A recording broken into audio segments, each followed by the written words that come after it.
دیکھیے کسی کو گناہوں پر آمادہ کرنے کے لیے شیطان کے پاس 3 ہی راستے ہیں، وہ 3 ہی طریقے استعمال کرتا ہے، چوتھا طریقہ نہیں ہے۔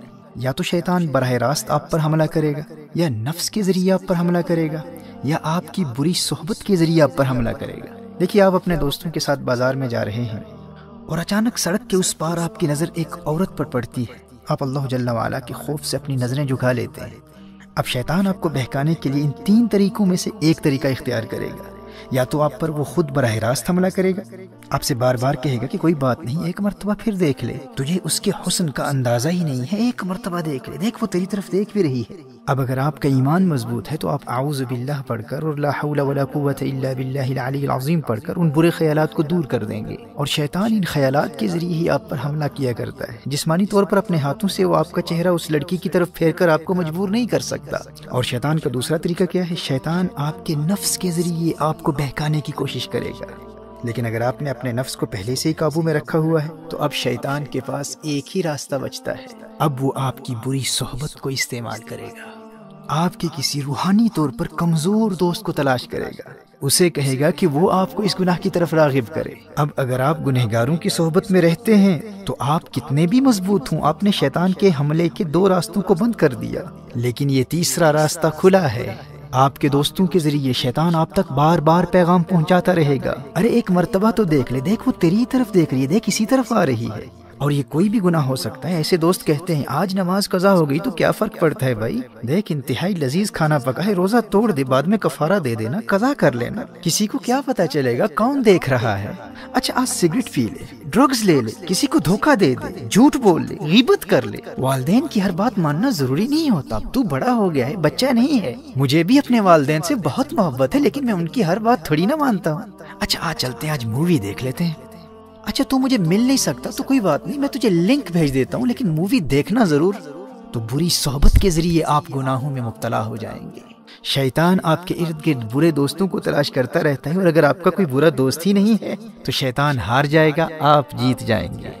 محترم احبہ، آپ کے لیے خوشخبری یہ ہے کہ رمضان المبارک میں اگر حالت ایمان میں آپ صرف اس ایک دشمن سے بچتے رہے نا، بری صحبت سے خود کو بچا لیا، تو اللہ جل وعلا آپ کو گناہوں سے پاک بھی کر دے گا اور جنت بھی عطا کر دے گا۔ نبی کریم صلی اللہ علیہ وآلہ وسلم نے ارشاد فرمایا، رمضان میں شیطان کو قید کر دیا جاتا ہے، صفدت الشیاطین۔ آپ کا پہلا بڑا دشمن بند ہے، شیطان خود بے بس ہے، وہ کچھ بھی نہیں کر سکتا، اور دوسرا دشمن آپ کا نفس ہے، نفس۔ نبی کریم صلی اللہ علیہ وآلہ وسلم نے نفس کو قابو کرنے کا جو طریقہ بتایا ہے وہ بھوک اور پیاس ہے، وہ روزہ ہے۔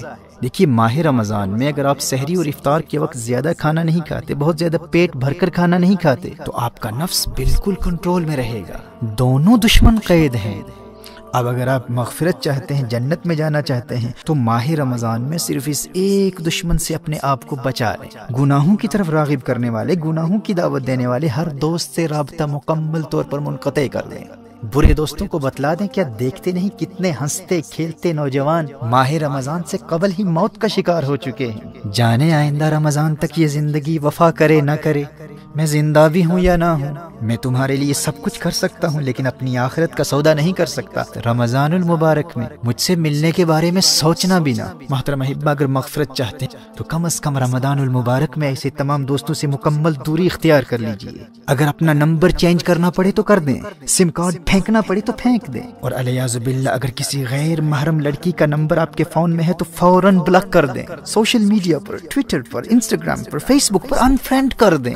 شیطان کے براہ راست حملوں کا سلسلہ بند ہے، اور بھوک اور پیاس کے ذریعے، روزے کے ذریعے نفس بھی قابو میں، بس ایک ہی راستہ کھلا ہے، وہ بری صحبت کا ہے۔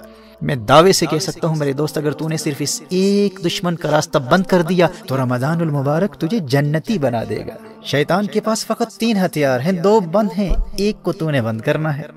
اور یاد رکھنا، دور حاضر میں بری صحبت صرف انسان ہی نہیں ہے، T V, internet, smart phones اور سوشل میڈیا کا غلط استعمال، یہ تمام بیڈ کمپنی ہے۔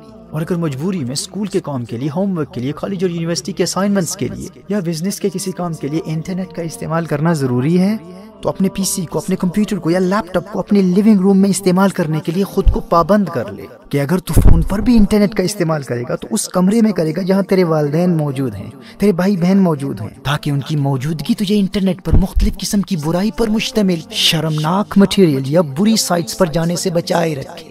اور اگر جہنم کی آگ سے بچنے اور جنت کے حصول کے لیے تو یہ ایک کام بھی نہیں کر سکتا، خود کو بری صحبت سے نہیں بچا سکتا، اور اس خوش فہمی میں ہے کہ مفت ہی میں جنت مل جائے گی، تو اللہ کی رحمت کا مذاق اڑا کر اپنا ایمان برباد کرنے والے اللہ کا کلام سن لے۔ تو کیا سمجھتا ہے کہ اللہ آخرت میں انصاف نہیں کرے گا؟ تو نے جنت کو اتنا سستا سمجھ رکھا ہے؟ اللہ قرآن میں ارشاد فرماتا ہے، ام حسب الذین اجترحوا السیئات ان نجعلهم كالذین آمنوا وعملوا الصالحات سواء محیاهم ومماتهم ساء ما يحکمون۔ سورہ جاسیہ میں ارشاد فرمایا، کیا جنہوں نے برائیوں کا ارتکاب کیا یہ سمجھتے ہیں کہ ہم انہیں ان جیسا کر دیں گے جو ایمان لائے اور اچھے کام کیے؟ یعنی جو جنت نیک لوگوں کے لیے، وہ جنت یوں ہی مفت میں بے ایمانوں اور گنہگاروں کو بھی عطا کر دے۔ فرمایا ساء ما یحکمون، کیا ہی برا حکم لگاتے ہیں۔ میرے دوست ہوش کے ناخن لے، قدر کر تو اللہ کے اس پیارے مہمان کی کہ اس نے تیرے لیے کامیابی کا راستہ کتنا آسان کر دیا ہے۔ دونوں جہانوں کی کامیابی کے لیے اس میں تو نے فقط ایک دشمن کا مقابلہ کرنا ہے، تو نے صرف بری صحبت سے بچنا ہے۔